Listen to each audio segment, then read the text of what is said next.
નમસ્કાર મિત્રો, સ્વાગત છે તમારું અમારી યુટ્યુબ ચેનલમાં. મિત્રો,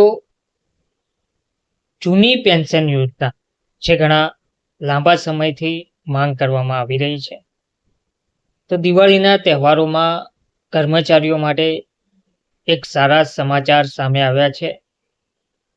તેમ કહી શકાય કે આ એક ઐતિહાસિક નિર્ણય લેવામાં આવ્યો છે.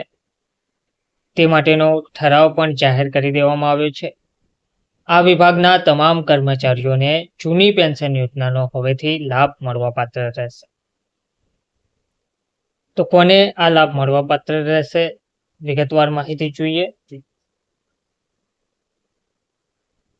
તો અધ્યક્ષ સ્થાને યોજાયેલી બેઠકમાં વૃક્ષારોપણ, નવા ઓફિસરોની પોસ્ટ, સેટઅપ સુધારા સહિત શહેરના સર્વાંગી વિકાસ માટેના ઠરાવો પાસ કરવામાં આવ્યા. ટીપી સ્કીમ 35, 36 અને 38ના ઇરાદા જાહેર કરાતા વિપક્ષે જે પ્રશ્નો ઉઠાવ્યા હતા, છતાં બોર્ડમાં વિકાસલક્ષી નિર્ણયોને મળી બહાલી કરવામાં આવી છે.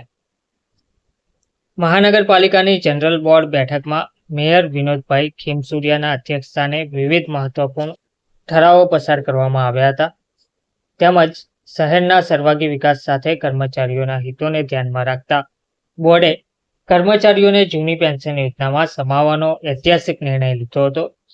આ સાથે જ બોર્ડે વૃક્ષારોપણ અભિયાનને વધુ પ્રોત્સાહન આપવા ફૂડ સેફ્ટી ઓફિસર અને અન્ય નવા અધિકારીઓની પોસ્ટ ઊભી કરવાની તેમજ કર્મચારી સેટઅપમાં જરૂરી સુધારા લાવવાની દરખાસ્તોને બહાલી આપી હતી.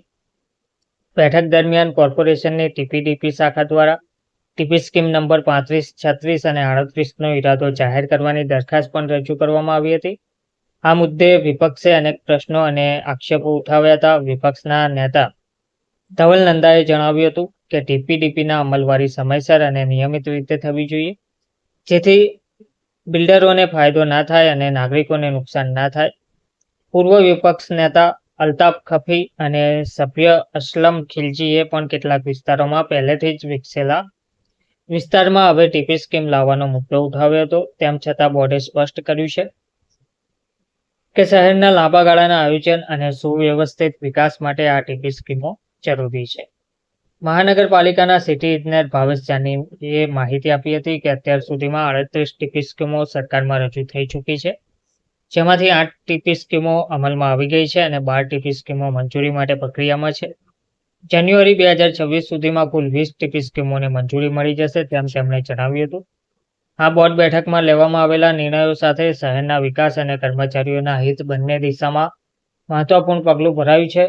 જામનગરના નાગરિકો માટે આ બેઠક અનેક રીતે ફાયદાકારક સાબિત થવાની આશા વ્યક્ત કરવામાં પણ આવી રહી છે. તેમજ કોર્પોરેશનના જનરલ બોર્ડમાં ઐતિહાસિક ઠરાવ કરીને કર્મચારીઓને જૂની પેન્શન યોજનાનો લાભ આપવા બાબત મહત્વની જાહેરાત કરવામાં આવી છે. ધન્યવાદ.